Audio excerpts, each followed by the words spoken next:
Bonjour mesdames et messieurs et bienvenue à vous dans votre émission Ma famille, ma vie. Alors aujourd'hui c'est mercredi et le mercredi c'est la dernière de la semaine, le troisième numéro et le dernier numéro de la semaine. Donc nous sommes le 15 novembre 2023, on est en direct avec vous sur Canal Algérie jusqu'à 11h30. Merci en tout cas à vous d'être présents aujourd'hui avec nous. Alors on parle de sédentarité aujourd'hui dans le débat, ce mal moderne qui touche de plus en plus de personnes à toutes les tranches d'âge et ça a bien sûr des répercussions sur notre santé. On en saura un petit peu plus tout à l'heure avec nos spécialistes sur le plateau. Alors, côté rubrique aujourd'hui, pêle-mêle avec Samira Hadjamar, elle nous parle d'une autre forme d'expression de la sédentarité. Elle remontera le temps jusqu'à l'invention de l'agriculture. Et comme vous le savez, la rubrique de Wahida Selmchef est consacrée à la Palestine. Et aujourd'hui, dans Wisha, nous parlera d'un symbole fort de la Palestine qui est l'olivier.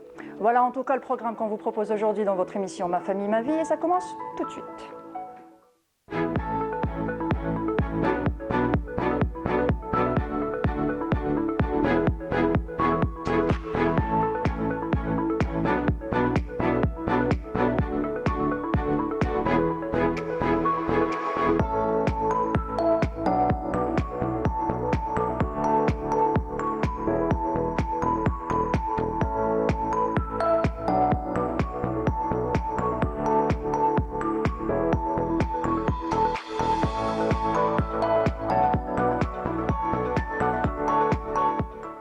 Alors, selon l'OMS, l'Organisation mondiale de la santé, la sédentarité est un risque majeur de maladies non transmissibles, ainsi que la quatrième cause principale de décès prématurés dans le monde. Être sédentaire est un état qui met en danger notre santé physique et psychique. Et nous en parlons aujourd'hui avec nos spécialistes, notre spécialiste. Et bien sûr, nous attendons vos questions, vos témoignages au numéro qui s'affiche juste en bas de votre écran, le 021 23 98 91, le 021 23 98 91. Et pour en parler, j'ai le plaisir de recevoir Madame Mariama Bennoufla. Vous êtes psychologue clinicienne. Bonjour et merci d'avoir accepté notre invitation. Bonjour, merci de m'avoir invité. Merci à vous et merci aussi à Samira. Bonjour, pardon, Samira. Bonjour et merci à toi d'être là. Samira Hadjama pour sa rubrique pêle-mêle. Oui. Oui. Alors, je voulais dire, pas juste l'agriculture, Oui. l'agriculture, mais pas que. La modernité, la vie moderne aujourd'hui, une révolution. Voilà, la révolution moderne aujourd'hui. Qui a suivi. Voilà.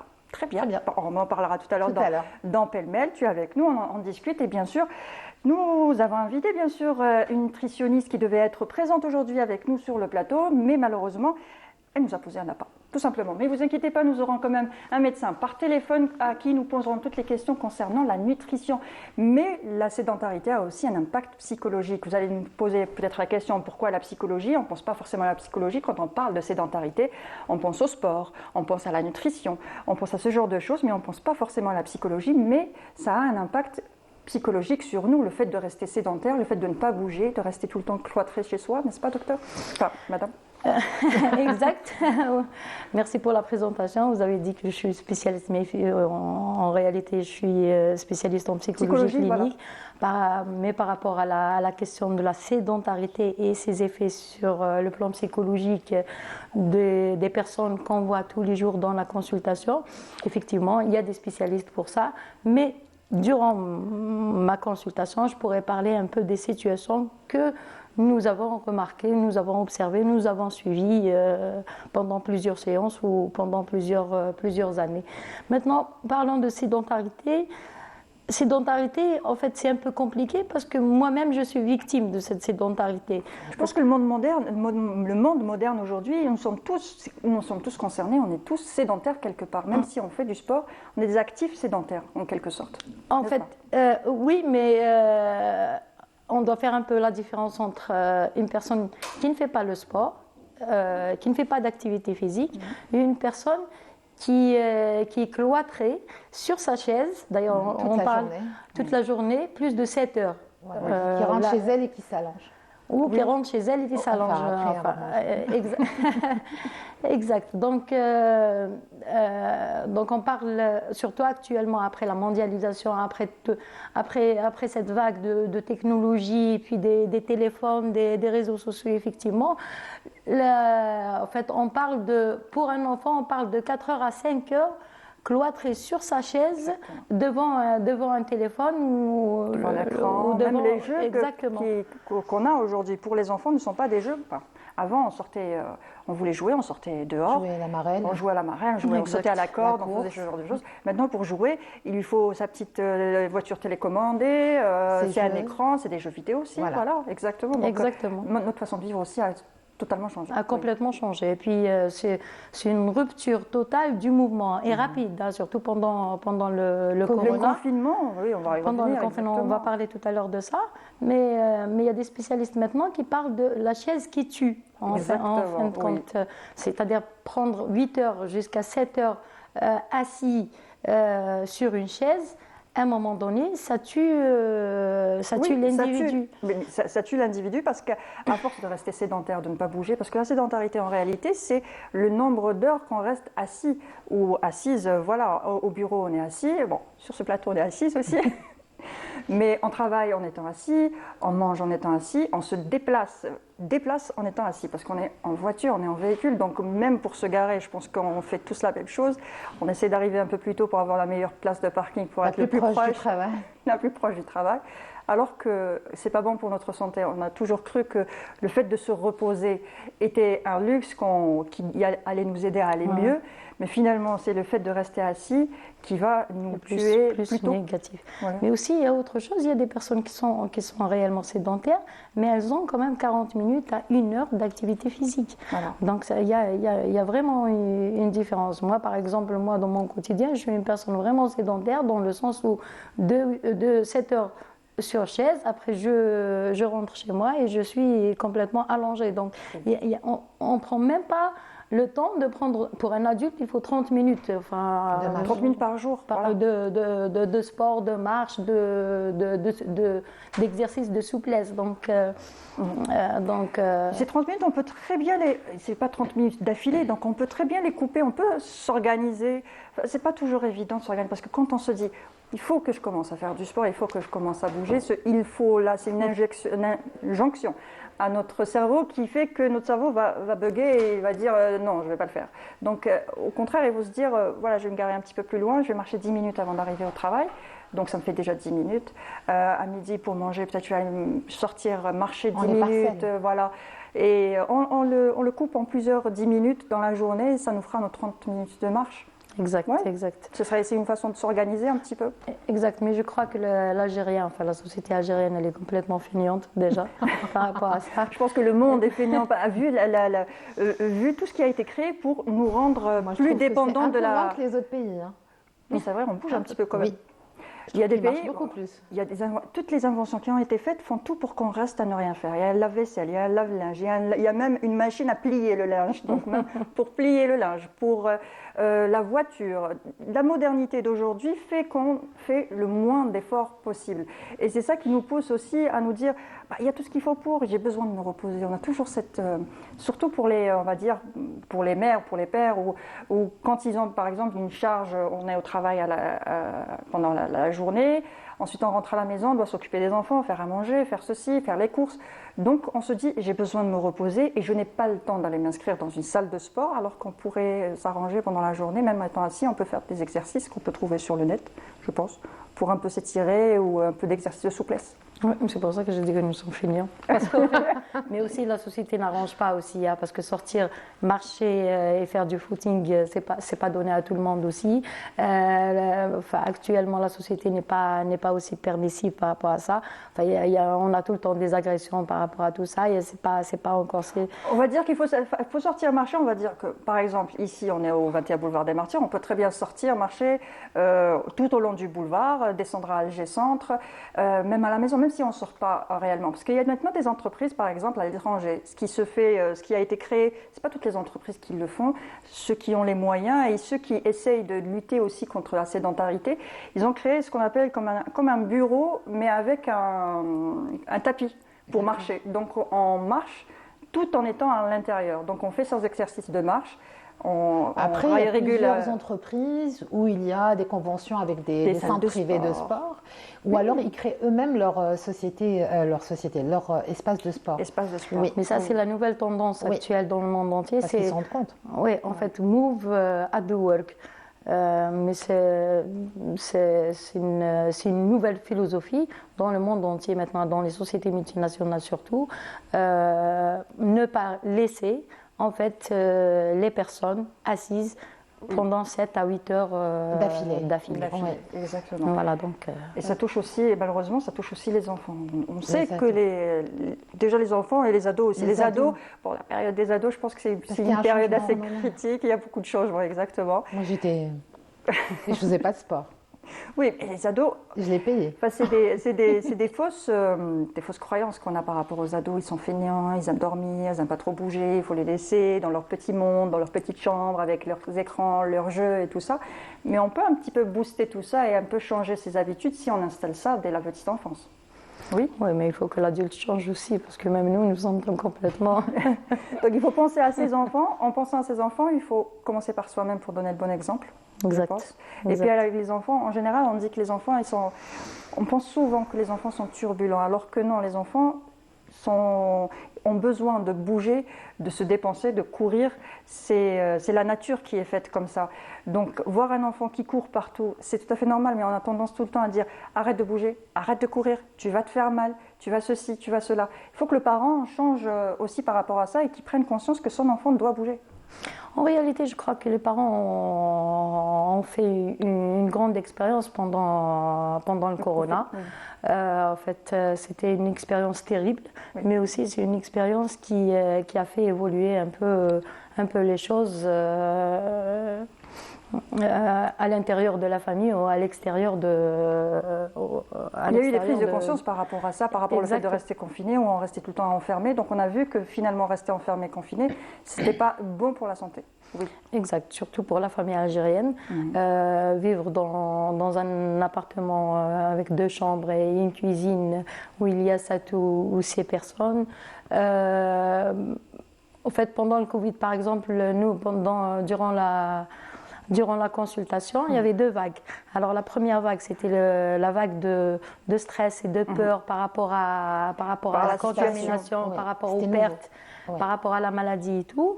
Et puis on a vu des personnes qui étaient contentes parce qu'ils vont rester un peu à la maison, les enfants qui étaient contents, il n'y a pas d'école et tout. La première semaine, on était tous contents. On s'est dit, nos confinements, on reste à la maison, on est payé à ne rien faire.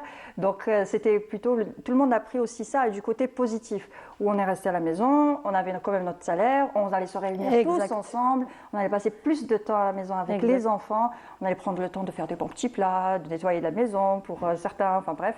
Et puis, au fur et à mesure du temps, on voyait que finalement, le fait de rester enfermé, que le fait de ne pas prendre l'air, de ne pas pouvoir marcher, la cohabitation aussi n'est pas évidente. Oui. Exactement. Et puis, effectivement, on passe à la deuxième vague où, en fait, le stress augmente. Oui. La peur de l'avenir, manque, exactement, le manque de perception. Est-ce qu'on va continuer comme ça? Est-ce que je vais garder mon travail? Est-ce que mes enfants vont revenir à l'école? On va sortir un jour de la maison? Est-ce qu'on va sortir un jour de la maison? Mais c'était surtout la peur de la mort, je pense. Aussi, mais c'est un tout.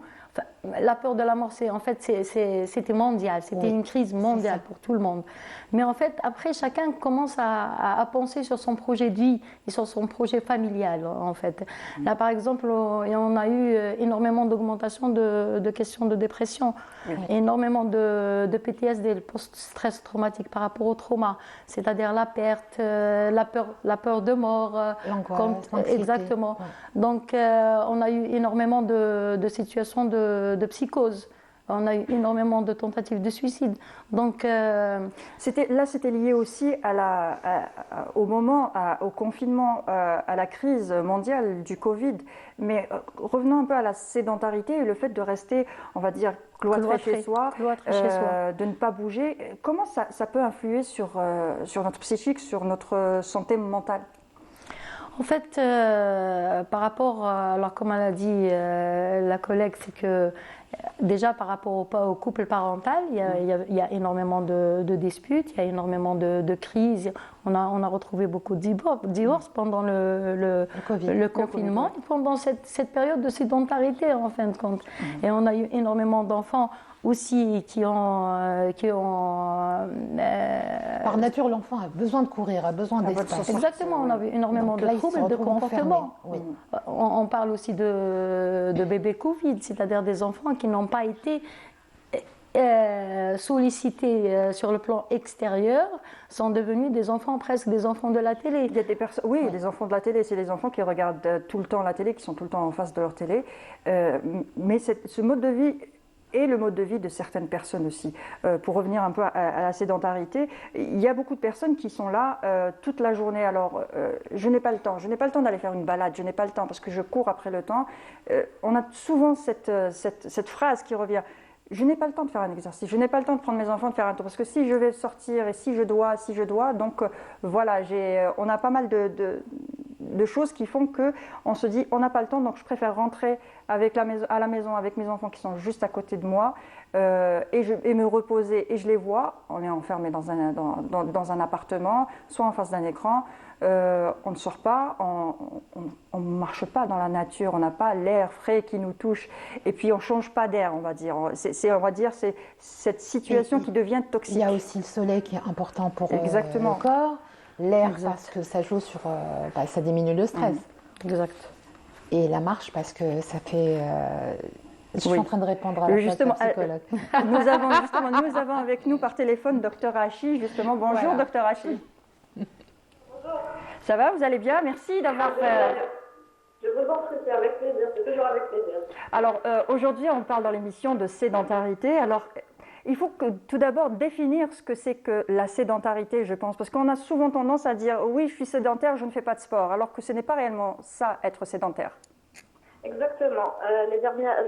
Dans les dernières recherches et même les dernières études par les sociétés savantes, donc la sédentarité se définit comme étant être assis, on ne bouge pas durant plus de 6 heures. Ça veut dire surtout pour les gens qui travaillent toute la journée derrière un bureau durant 8 heures et plus, donc ils sont déjà sédentaires.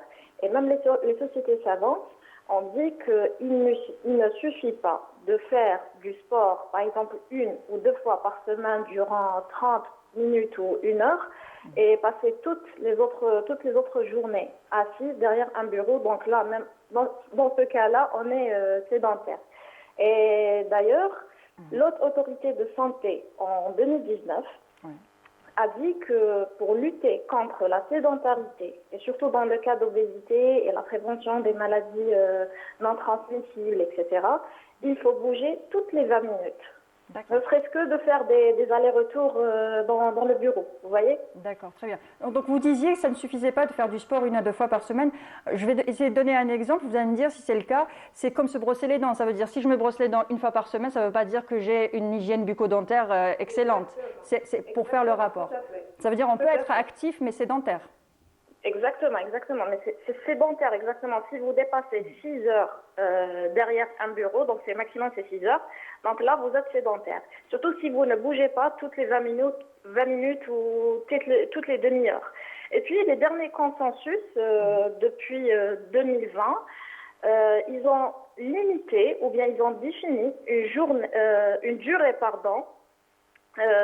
durant la semaine d'une activité physique à faire qui est à minimum 200 minutes par semaine. Donc c'est entre 200 minutes jusqu'à 300 minutes par semaine, où la personne elle peut bien sûr répartir ses minutes tout au long de la semaine, par exemple chaque jour 30 minutes ou un jour sur 2, 1 heure, vous voyez. Donc c'est à peu près minimum 2h30 d'activité par semaine.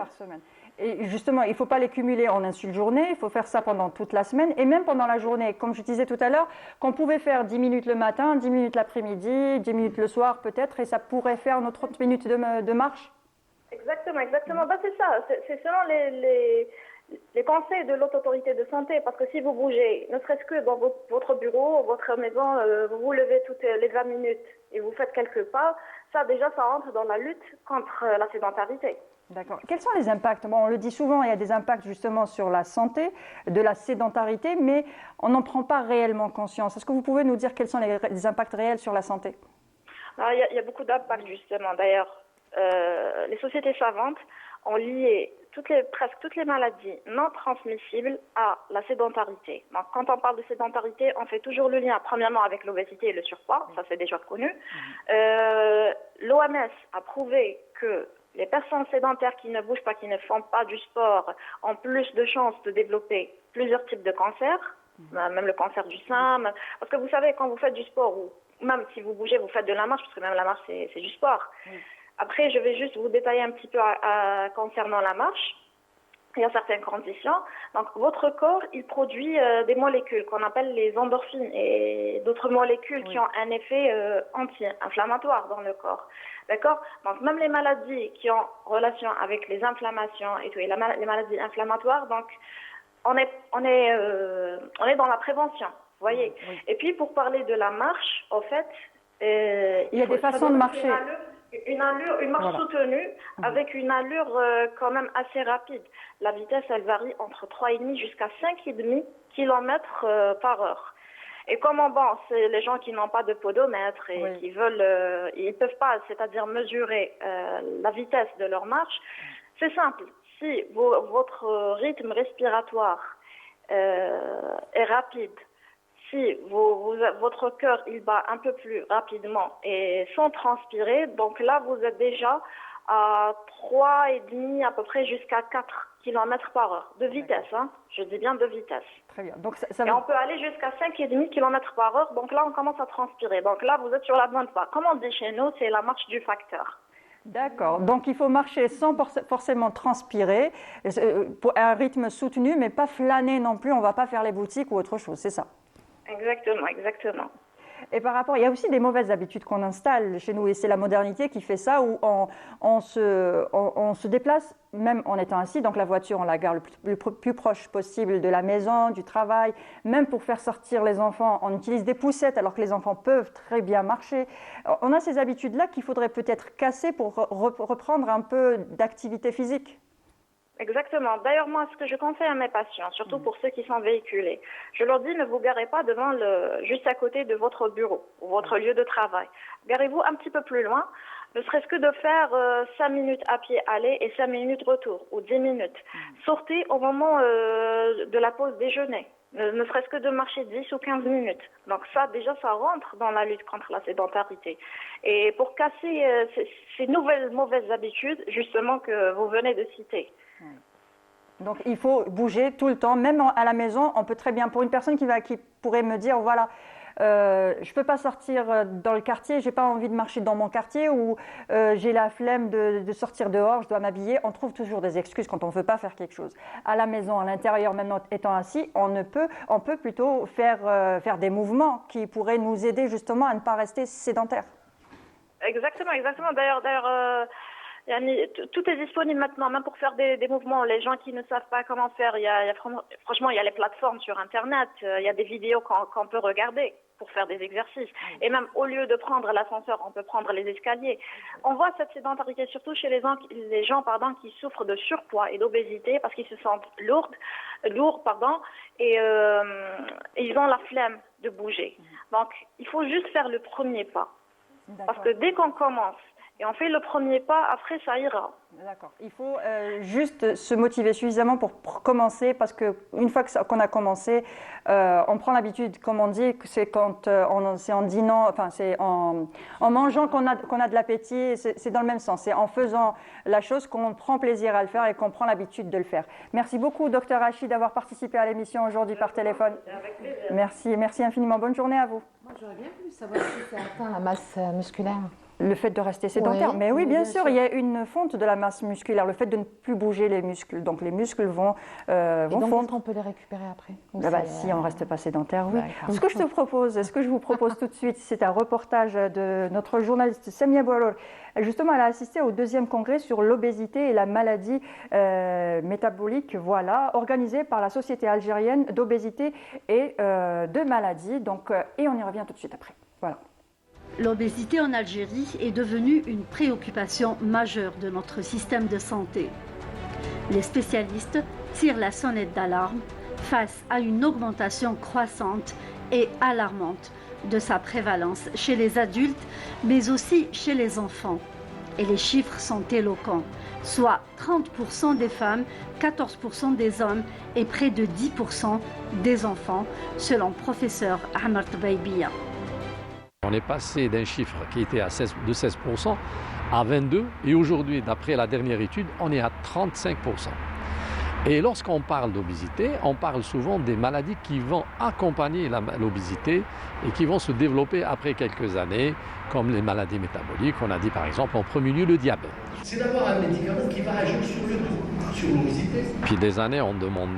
Donc, nous avons demandé un plan national de lutte contre l'obésité. Nous sommes très contents que Monsieur le ministre et les autorités sont maintenant sensibles à ce projet et à cette demande. Monsieur le ministre a exposé les 5 axes. En premier lieu, donc, c'est favoriser une alimentation saine. Comment? Bien sûr, impliquer les différents secteurs.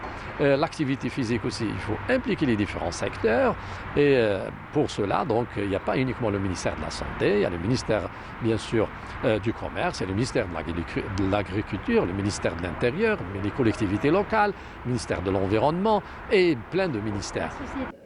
De nombreuses thématiques ont justement été abordées lors de ce congrès, à l'exemple du traitement actuel de l'obésité, le lien entre l'obésité et les différentes pathologies comme le cancer, les troubles psychologiques ou encore les risques cardio-métaboliques et autres. L'obésité, c'est un facteur de risque de maladie rénale chronique. Et non seulement qu'elle est facteur de risque de maladie rénale chronique, elle est également facteur de risque d'insuffisance rénale chronique terminale. Ça a été démontré par de nombreuses études. À côté de ce facteur de risque, il y a un autre facteur de risque qu'il faut en parler et qui est alarmant aussi, c'est le risque oncogène. L'obésité expose les gens à un risque de cancer du rein et ça a été décrit par de nombreuses études. D'où l'intérêt de lutter contre ce fléau mondial. C'est un congrès qui s'intéresse aux maladies métaboliques et essentiellement à l'obésité et au surpoids. C'est quand même un problème de santé publique aujourd'hui. Et il est vrai que la composante psychologique ne peut être négligée. Elle doit absolument être évaluée chez tout patient présentant un problème de surpoids, de maladie métabolique. Et cela fait appel justement à la prise en charge multidisciplinaire.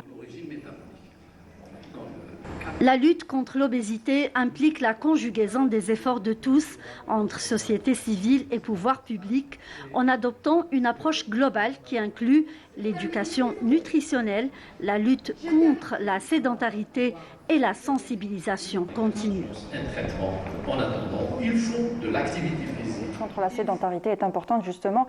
Il y a des enfants justement parce on est dans ce mode de vie sédentaire. Ils sont de plus en plus gros. Oui. Clairement. C'est vrai.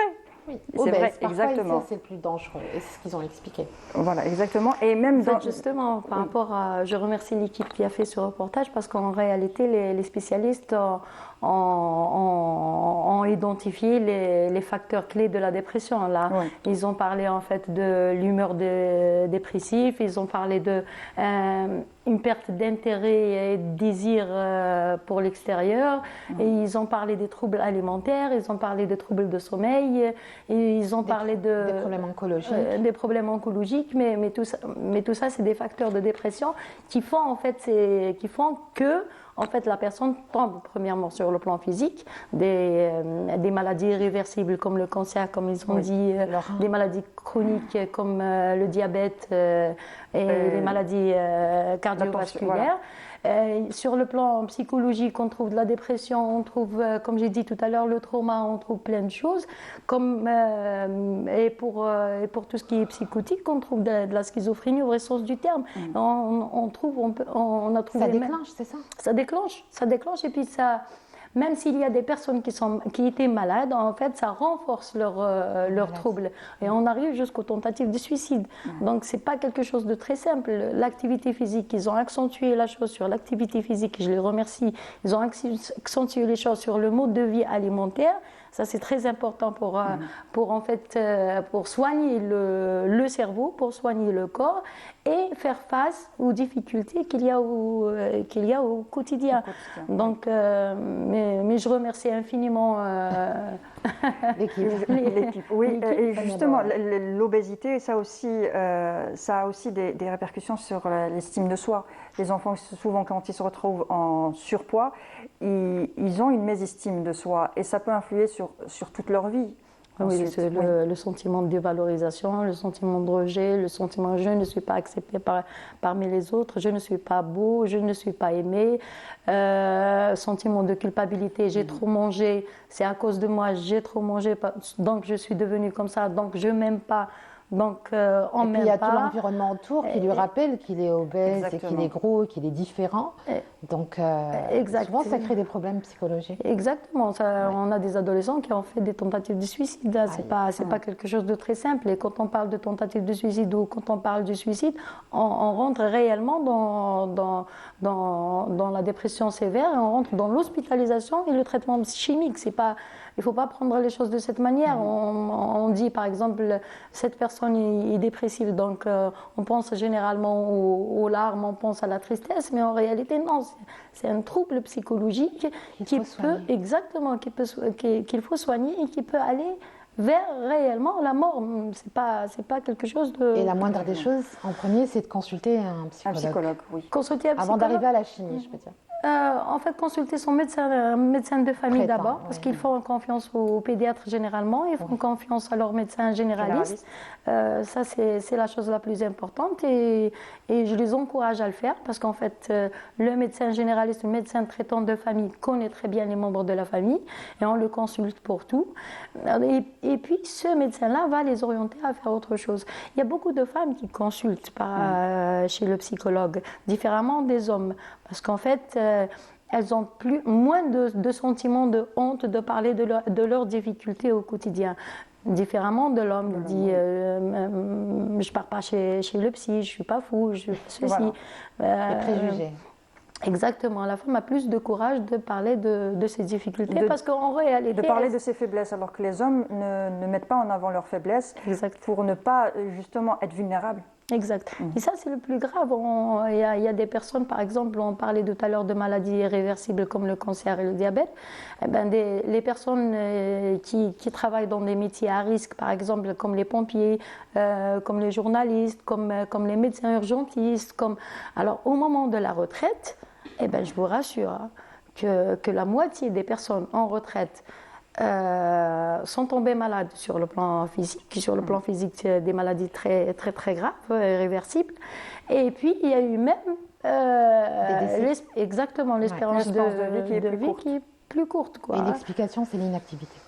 L'inactivité, parce qu'en fait, parce qu'en fait, le fonctionnement de l'individu a été programmé pour travailler, Justement, avant, quand on pensait à la sédentarité, on pensait justement aux personnes qui étaient retraitées. On se disait, oui, depuis qu'il est retraité, il est sédentaire, il ne bouge plus, il est à la maison et tout ça. Mais aujourd'hui, ça touche encore toutes les tranches d'âge, mais aussi les personnes âgées, il ne faut pas les oublier non plus.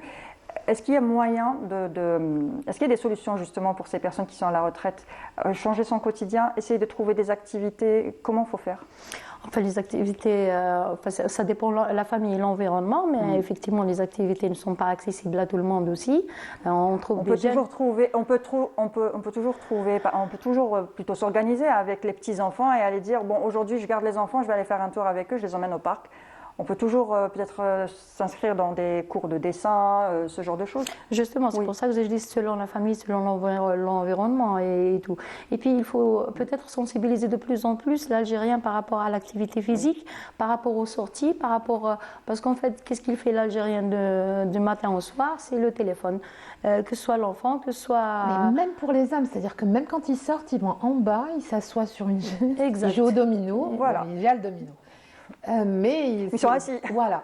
C'est ça. Alors qu'avant, l'Algérien, quand il sortait, il allait acheter son journal, il allait peut-être prendre son café debout, le qahwa, c'était ça. Ouais, il restait debout, il n'était pas non plus. Marchait et il marchait, et même il voyait les autres, c'était en marchant, en discutant. C'était ma ce genre mère, de elle choses, marche, voilà. 83 ans, elle marche toujours. Trois fois par semaine, elle sort, Mais il faut qu'on travaille ensemble et puis on sensibilise la population par rapport à l'activité physique qui est très importante, non pas pour l'enfant seulement, par exemple à l'école ou inscrire son enfant dans des clubs sportifs ou autres. À l'école, il y a eu déjà cette année où le sport est devenu obligatoire au primaire avec un prof de sport. Donc on prend conscience de ça et on commence à agir. Je voulais revenir aussi par rapport aux personnes âgées. On a tendance à dire non, je vais faire les courses à la place de ma mère ou je vais faire le ménage à la maison à la place de ma mère. C'est plus pour elle. C'est un danger. Voilà. Il faut aussi insister peut-être sur ça, sur qu'il faut pas non plus... je cherche le mot, il ne faut pas non plus que la personne âgée devienne... Assistée. Assistée, voilà, exactement. Oui. Assistée, oui. En fait, la norme, comme elle a dit la collègue au téléphone tout à l'heure, c'est pour l'adulte, c'est 40 minutes de sport par jour. Voilà. 30 minutes de marche au moins. Voilà. Et pour un enfant, c'est 1 heure. Donc, 5 minutes, comme vous avez dit aussi, 5 minutes le matin, 5 minutes à midi. Donc, les personnes âgées doivent continuer à fonctionner. Elle a dit que c'était une demi-heure, toutes les demi-heures, il fallait se lever 20 minutes, marcher dans le bureau ou à la maison, mais du salon à la cuisine ou de la chambre. Oui, c'est toujours ça. Mais c'est souvent les enfants qui culpabilisent quand ils voient leur mère aller faire les courses, quand ils voient leur maman peut-être faire le ménage et tout ça. On a ce sentiment de culpabilité, on dit oui, elle a sacrifié toute sa vie pour nous, elle a toujours tout fait pour nous, maintenant qu'elle est âgée, qu'elle est en temps de se reposer, de profiter de la vie, je vais l'aider, je vais l'assister. La personne âgée, la maman ou le papa, devient dépendant justement de ses enfants ou d'une aide qui pourrait lui être fatale au final. C'est-à-dire, quelque part, on crée un sentiment chez ce parent-là, un sentiment d'inutilité, un sentiment de... on pense bien faire, mais c'est pas le cas. Exactement, de je ne sais à rien maintenant, je ne peux pas, je n'avance pas. Donc, et là, ça provoque en fait de la dépression et puis la mort subite ou la perte du parent d'une manière très subite. Exactement. Il faut l'accepter. Oui, il faut accepter, bien sûr. Oui. On va parler un peu pêle-mêle. Oui. Oui, d'accord. Mais sinon, tu marches 30 minutes par jour. Je ne marche pas. Non, je témoigne aujourd'hui, il n'y a pas de souci. Parce que je pense qu'il faut commencer. Et quand on parle de sédentarité, ce n'est pas toujours le voisin qui est concerné. Nous sommes tous concernés. La preuve, on va rester encore jusqu'à 11h30. On est en direct aujourd'hui avec vous. Donc ça veut dire qu'on reste de 10h30 à 11h30. C'est vrai qu'on marche dans les bureaux, on marche un petit peu, on monte un peu les escaliers. Pas beaucoup d'escaliers déjà.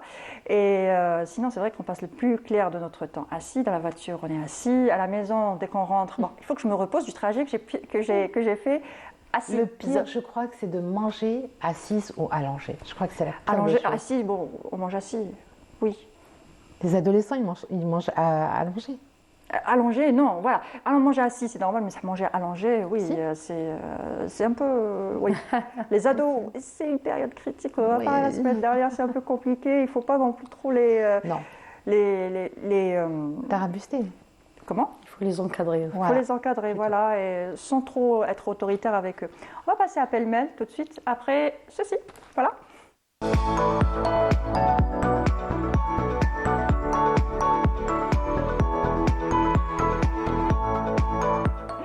Voilà, c'est pas encore fini. Voilà, on était en train de parler pendant le jingle. Ceci, c'était le jingle, donc on était encore en train de parler parce qu'il y a encore beaucoup de choses à dire. Et un peu pour la rubrique, juste pour faire le lien pour sédentarité et sédentarité. Voilà, alors justement. il existe deux modes de sédentarité. Dites-moi. Celle que définie par l'OMS qui dit que, en gros, c'est caractérisé par c'est la définition de l'OMS, une faible dépense d'énergie Et l'autre définition, et celle qui a révolutionné le monde, c'est la sédentarisation de l'homme. Et elle remonte à la fin glaciaire, la fin de la préhistoire, la période la plus longue dans l'histoire de l'humanité. On ne sait par quel miracle, et ça dépasse tout entendement, l'homme a décidé un jour de se sédentariser et il a inventé l'agriculture. On ne sait pas comment ça s'est passé, on sait juste que ça s'est passé à la fin de l'ère glaciaire, donc il y a eu un réchauffement climatique. Ça fait peur, hein, parce qu'il y en a en ce moment aussi. On le vise, le réchauffement climatique. Donc il y a eu un réchauffement climatique.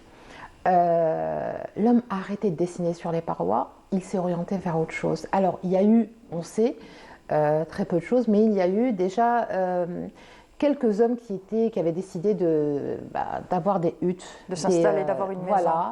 Mais bon, c'était pas beaucoup. Mais à la fin de l'ère glaciaire, le début du paléolithique donc, et le néolithique, au début, l'homme décide de se sédentariser. Il a fini par manger tous les grands mammifères, donc il ne reste pas grand-chose, ou du moins il n'a pas eu accès. Il s'est orienté vers la terre, vers les plantes, et il a commencé à travailler la terre, à domestiquer aussi les animaux, à commencer par le chien. Donc il y a eu le loup, ensuite le chien. Même les animaux ont changé. Et l'homme donc a commencé par donc il y a eu le chien, les chèvres, les moutons, les lamas aussi. Enfin il y a eu beaucoup d'animaux comme ça qui ont été domestiqués. Et pour les plantes, quand il y a eu le réchauffement donc climatique, et donc la neige a fondu aussi. Des plantes sont apparues, elles étaient sauvages et on ne sait par quel miracle, et c'est pour ça qu'on dit que c'est plus révolutionnaire que le digital ou le numérique, il a eu à faire des manipulations sur les légumineuses, sur les graines, et ça a donné le blé. Et le blé était localisé, alors il y a eu des preuves, hein, donc des fouilles, tout ça, au niveau du croissant fertile. Au Moyen-Orient, peut-être en Palestine précisément, et c'est connu d'ailleurs pour ça, Palestine, Liban. Et ensuite, alors là-bas, il y a eu le blé. En Afrique, un peu plus tard, il y a eu le millet et le sorgho. Au Mexique, on a retrouvé du maïs. C'est une évolution dans le temps, bien sûr. Hein. Et donc en Asie, le riz, forcément. Et un peu plus tard, en Europe. C'est le même mot, donc sédentarité, mais qui sont aux antipodes des définitions et qui concernent l'homme au moment d'un changement radical au niveau de l'humanité. Alors, ça a été aussi transcrit, et nous, on a à Tararart, c'est dans le Tassili Nadjer, je ne sais pas si on a vu la photo, c'est la vache qui pleure. C'est l'une des gravures la plus connue au monde. Vous l'avez mise ? Non, là voilà, on peut la voir. Elle est visitée par tout le monde, il y a énormément de milliers de touristes qui viennent de partout pour la voir. Donc l'homme change son mode de vie, et ce qui change, c'est sa mobilité. Avant, il était chasseur-cueilleur, donc prédateur, il chassait, il bougeait beaucoup, il se déplaçait, et un jour il décide de s'installer, et même son mode de nutrition donc, va changer.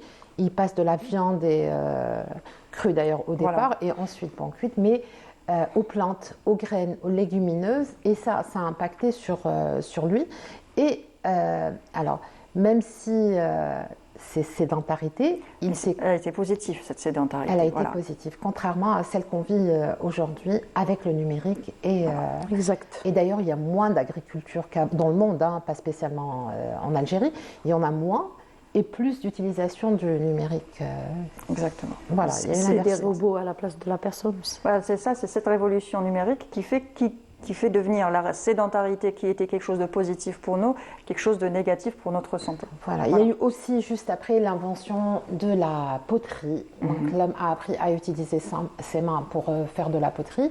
Et alors qu'à l'âge de pierre, c'était juste de la taille. Donc au début, c'était des pierres qu'ils utilisaient comme armes pour chasser, et ensuite il a commencé l'humain qui est magique, a commencé à la polir et en faire des ustensiles. On a des images aussi, je connais. Voilà, tout ça pour expliquer que deux définitions différentes. Pour deux mots, il y a deux définitions différentes et deux modes de vie différents, et pourtant c'est le même mot. Exactement. Pourtant, c'est le même mot. Mais on en prend conscience excellent. aujourd'hui, le monde entier en prend conscience que cette sédentarité qui a été peut-être positive à un certain moment, avec l'évolution aujourd'hui du numérique, est devenue en quelque sorte... C'était pas seulement positif, c'était une révolution. Oui, L'invention de l'agriculture est Oui. une révolution jusqu'à nos jours. exactement. Oui. Mais c'est positif. C'est dans ce Oui. sens-là, oui, qui a été Oui. positif et bénéfique pour l'être humain. Aujourd'hui, c'est pas la même sédentarité, mais aujourd'hui, la sédentarité Devenu qui un est danger. causée par le numérique, Oui, les écrans. les écrans, tout La ça télévision. devient négatif. Quand on est, c'est tout simplement pour dire que le trop ou pas assez, c'est jamais bon. Donc quand il y a trop de sédentarité, c'est mauvais pour la santé. Tout Voilà. excès est nocif. Voilà, tout excès est nocif. Tout Merci. excès est nocif. Exactement, merci Samia. Alors, on a fini? Non. Alors continue. Parce que j'aurais voulu savoir, pour Oui. Madame Benoufla, vous recevez qui en général par rapport à l'inactivité, par rapport à... Ce sont des adultes, ce sont des enfants qui viennent vous voir avec leurs Au parents. niveau de l'association, Oui, en bien fait, on sûr. reçoit les familles, les parents d'enfants autistes avec leurs enfants. Voilà. En fait, nous faisons de l'activité sportive, nous. Nous faisons de la thérapie avec le cheval. C'est une activité sportive pour les enfants autistes, les enfants trisomiques, les enfants avec handicap moteur. Donc c'est une activité physique. Donc on sort de la sédentarité pour en fait faire travailler le corps de l'enfant, faire travailler son moral, faire travailler son cognitivisme par rapport à la concentration, par rapport à la coordination. Ouais. Parce que le fait d'être sédentaire, donc on ne se concentre pas, on devient On a On très régresse. peu d'intérêt. exactement, pour, même un ralentissement psychomoteur, même par rapport à la prise de poids. Donc l'activité physique et surtout à cheval, enfin pour les enfants c'est purement ludique, pour les enfants c'est un jeu, mais effectivement le cheval fait travailler énormément le corps, il fait travailler énormément Parce qu'on sait qu'un enfant, avant qu'il monte sur un cheval, il doit le nettoyer, son box, lui Exact. donner à manger, à C'est pas boire, que monter, et ouais. ensuite, il a le droit de monter. Maintenant, sur le par rapport aux mamans, les mamans que nous recevons, la majorité elles souffrent d'un trouble psychologique lié à la dépression, malheureusement. Mais ça, c'est premièrement par rapport à l'annonce du diagnostic déjà, et puis par rapport à tout le changement que va avoir cette maman-là dans sa vie, c'est-à-dire premièrement quitter son boulot. Oui. Beaucoup de mamans, voilà, justement, sacrifient leur carrière professionnelle ou décident Puis de il y a aussi rester une à la part maison, financière. Voilà. avec l'enfant pour s'occuper de leur enfant. Exactement, que ce soit la maman ou le papa. Donc actuellement, il y a des choix. Maintenant, il y a des papas qui veulent rester à la maison maintenant à la place, à la place Ça commence à changer, oui, les papas sont de plus en plus investis, c'est vrai. Donc le fait de rester à la maison la première année, c'est bon. La deuxième année, à partir de la troisième année, ça commence à devenir très difficile, très très difficile. On voit même des mamans qui ont fait des tentatives de suicide par des rapport à burn-out, l'inactivité. Et puis on connaît la femme algérienne. La femme algérienne est très active. La femme algérienne n'aime pas rester sans travailler, n'aime pas le vide en réalité. Elle est tout le temps en train de faire, de travailler. Si ce n'est pas les enfants, c'est son travail. Si ce n'est pas son travail, c'est la famille. Exactement. Elle est tout le temps. Le Donc, ménage. donc se retrouver du jour au lendemain dans une position de ne rien faire, d'être dévalorisé par rapport à son statut social, à son statut personnel, même si le statut de maman est extraordinaire, il est au premier, mais quand même il faut cette valorisation personnelle qui aide la personne à s'équilibrer et avancer Et dans... donc, qu'est-ce que vous recommandez J'allais dire docteur. Oui. Qu'est-ce que vous recommandez? Donc alors, au niveau de l'association, on pousse les mamans déjà à faire la marche. En groupe, des petits groupes quand ils viennent au niveau de l'association. Consulter d'abord, il faut consulter un psychologue, il faut consulter un psychiatre, il faut consulter un pédopsychiatre. Ça, c'est obligatoire tout ça.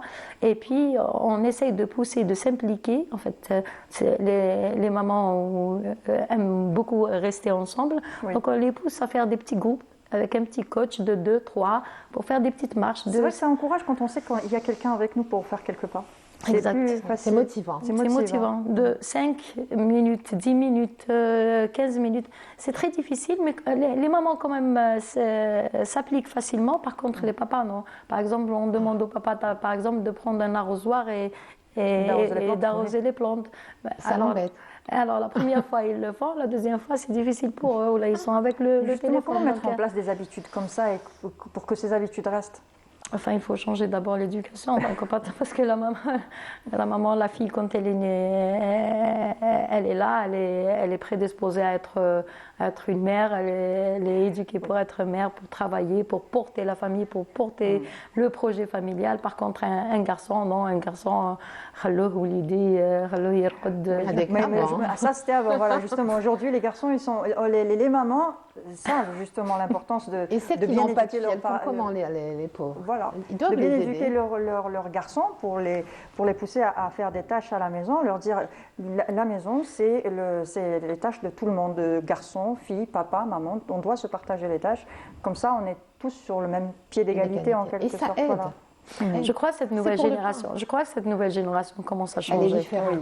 Oui. Elle est différente, mais effectivement, il y a beaucoup de travail à faire par rapport à la mentalité du statut homme-femme en Algérie. Merci encore, Madame Mriama Boufla, vous êtes psychologue clinicienne. Merci d'avoir participé à l'émission. Merci à vous de m'avoir invité. Merci Samira Merci, pour ta merci rubrique, Mounia. très intéressant. Merci. À mercredi prochain. Inch'Allah. Inch'Allah. Et tout de suite, nous passons à la rubrique Wichel de Wahida Samchlif.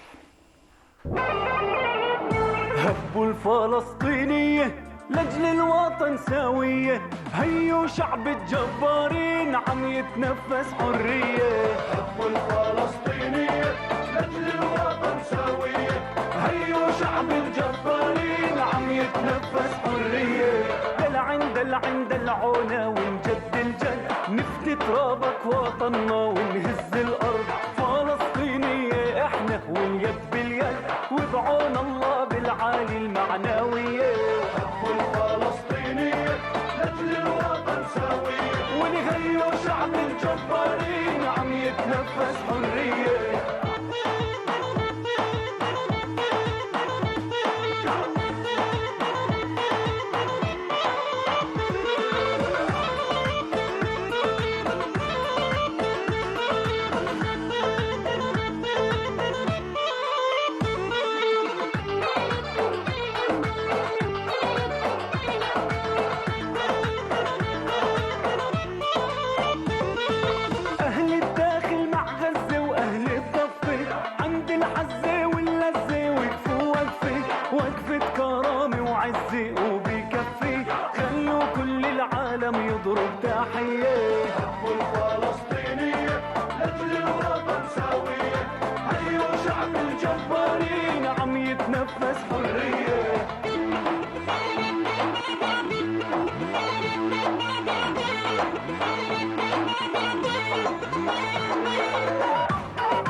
هبي يا فلسطين وانت اطلب الروح بترخص هدية والفلسطينية لأجل الوطن سوية. Alors, il y a 35 ans, le monde célébrait la création de l'État de la Palestine avec comme capitale El-Quds al-Sharif. Ça s'est passé en Algérie, ça s'est passé le 15 novembre 1988 au Palais des Nations à Alger. Une date historique que nous commémorons malgré l'actualité réellement triste. Et bien sûr, comme vous le savez, la rubrique de Wahida Salim-Shrif est consacrée à la Palestine. Et aujourd'hui, avec Wahida qui vient de nous rejoindre, nous allons parler de l'olivier. Bonjour Wahida. Bonjour Mounia. Bienvenue à toi. Merci beaucoup, merci. Alors aujourd'hui, dans ta rubrique, tu vas nous parler de l'olivier. L'olivier, l'importance de l'olivier dans l'histoire de la Palestine. Alors tout de suite, la rubrique de Wahida Salim-Shrif, tout de suite après ceci.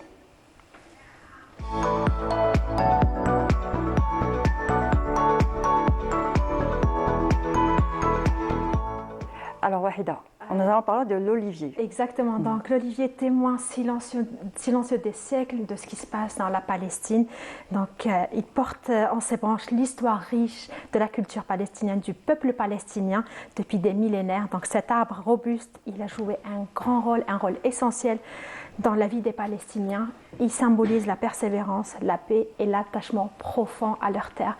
Vous avez vu ces derniers temps, depuis les événements qui sont en train de passer, il y a des personnes qui câlinent, si je peux dire ça comme ça, qui câlinent qui leurs, enlacent. qui enlacent leurs arbres. Pour nous, c'est un peu bizarre. C'est les comprendre pourquoi ils s'attachent vraiment à leur olivier. Donc, je vais vous poser une question. Mounia, à ton avis, il a quel âge le vieil olivier Le plus vieil olivier en Palestine? Alors, je ne pourrais pas répondre à cette question. Sincèrement, Allez, essayons des milliers d'années, on va dire.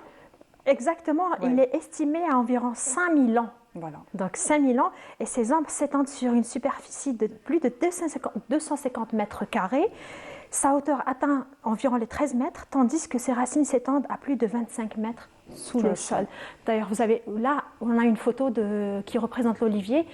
Alors, le monsieur qui est au milieu c'est le gardien de l'olivier. Il faut savoir que c'est un héritage d'une famille à une autre, donc on le fait passer à travers les temps, de génération en génération. Et puis, ils doivent désigner une personne qui doit le garder et qui doit le protéger, qui doit rester devant tout H24 en le surveillant, bien prendre soin de lui.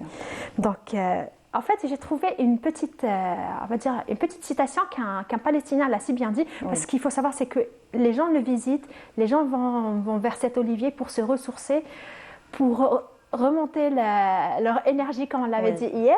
Donc, écoutez, elle est très bien. Si cet arbre continue de tenir debout, notre détermination continuera. Si cet arbre présente une partie intégrante de notre identité et de notre résistance contre l'occupation. Donc, vous imaginez, on associe la puissance et l'âge de cet arbre à une résistance qui est là et qui restera là tant que l'arbre il est là. En quelque sorte, on est là, on est debout et on est enraciné ici. Exactement. On ne bougera pas d'ici comme nos oliviers. On est palestiniens et c'est notre terre. On n'est pas prêt à lâcher, on est enraciné et on est là le temps qu'il faut. Aussi dans la culture palestinienne, on a remarqué des photos avec une colombe et son rameau d'olivier. Donc, cela représente la paix. Donc, on associe aussi l'olivier à la paix. Donc, les oliviers, il faut savoir qu'ils participent activement à l'économie de la Palestine. Ils fournissent depuis des siècles de l'argent. Donc, c'est une source régulière pour les familles. Ça peut être une source secondaire aussi, donc à travers leurs fruits, donc les olives, mais aussi l'huile qu'ils extraient. Il faut savoir, selon une étude, qu'entre 80 000 et 100 000 familles dans le territoire palestinien dépendent des olives et de l'huile comme revenu essentiel. Donc, vous imaginez, si on est en train de les bombarder, on est en train de tuer leur économie. Leur source de revenus aussi. Exactement. Donc, il faut aussi savoir que les oliviers sont présents lors des événements internationaux. Donc, quand il s'agit des événements culturels, plusieurs artistes peintres plasticiens ils s'inspirent de l'olivier. D'ailleurs, j'ai retrouvé plusieurs tableaux, des livres, des films qui sont en rapport avec l'olivier. Par exemple, je vais vous citer un artiste plasticien qui est très connu, c'est Nabil Annani. Donc, Nabil Annani, souvent, il illustre des images avec des oliviers, des paysages avec des oliviers. Donc, il utilise beaucoup dans ses créations. Donc, qu'est-ce qu'il dit, Nabil Annani? Tant que l'olivier, pour lui, à chaque fois dans tous les événements, j'ai vu des interviews, j'ai vu des vidéos où il parle de ses œuvres, il dit l'olivier est un symbole national puissant qui mérite d'être défendu coûte que coûte. En fait, on défend l'olivier, mais d'une manière indirecte, mais directement, c'est la terre. Défendre la cause. Voilà, défendre la cause palestinienne, défendre leur terre, défendre leurs origines, leur culture et leur patrimoine. Il y a aussi, qui est impressionné, des associations au niveau international des Palestiniens qui vivent à l'étranger. Ils ont une association qui récolte de l'argent pour cultiver, pour essayer de faire des arbres au niveau de la Palestine. En fait, essayer de chaque année de partir de planter encore des arbres. Je le mot merci. Parce que c'est tellement émouvant de planter des arbres, de planter des oliviers plus exactement. Pourquoi? Parce que l'olivier il dure plus longtemps, mais aussi au bout de quelques années, il est une source de revenus aussi. Exactement, c'est une source de revenus. Donc il faut savoir que c'est très important. Si vous allez voir durant les manifestations des personnes qui portent des petites branches d'olivier, c'est le symbole de la résistance palestinienne. Donc c'est comme ça qu'ils expriment leur résistance et c'est comme ça qu'ils tiennent à leur terre. Ils sont là depuis toujours, c'est leur pays, ils continueront à rester tant que les oliviers ils sont là. Très bien. Voilà. Merci Wahida. Avec plaisir. Merci pour cette rubrique, beaucoup d'informations aujourd'hui. Bien sûr, qu'on le rappelle, bien sûr, ta rubrique en ce moment justement est consacrée à la Palestine. Donc à chaque fois, tous les jours, le lundi, le mardi et le mercredi, tu consacres ta rubrique à une information, à une tradition, à un artisanat bien précis de la Palestine, parce qu'il faut parler de la Palestine tous les jours pour parler de son identité, de son histoire pour dire que ça a toujours été la Palestine et ça restera toujours Exactement. la Palestine. Il ne faut jamais s'arrêter. C'est vrai que ça dure depuis plus d'un mois. Il ne faut pas s'arrêter, il ne faut pas se dire oui, ça fait un mois, rien n'a changé. Non, les choses vont finir par changer. Il faut parler, utilisant les réseaux sociaux, utilisant les médias, tout ce qu'on peut faire pour pouvoir parler de la cause palestinienne, pour l'exporter. Parce que c'est vrai que nous, on a une histoire d'amour avec la Palestine. L'Algérie, tout le monde est sensible à cette cause. Il faudra l'exporter à l'étranger. On a la chance de s'exprimer en plusieurs langues étrangères. Faisons des posts, des vidéos pour raconter de belles histoires concernant la Palestine. En fait, il ne suffit pas d'écrire Free Palestine ou Libérons Gaza. Il faut raconter les belles histoires de la Palestine à travers leur culture et leurs arts. La Palestine, en tout cas, dans le sang et la Palestine dans le cœur pour toujours. Merci encore, Wahida, pour ta rubrique. On se retrouve lundi, Inch'Allah. Voilà. Merci aussi à vous, chers amis téléspectateurs, de nous avoir suivis jusque-là. Je vous souhaite une bonne journée avec le reste des programmes de la chaîne Canal Algérie. Je vous donne rendez-vous lundi prochain à 10h30, bien sûr, en direct sur Canal Algérie. Au revoir.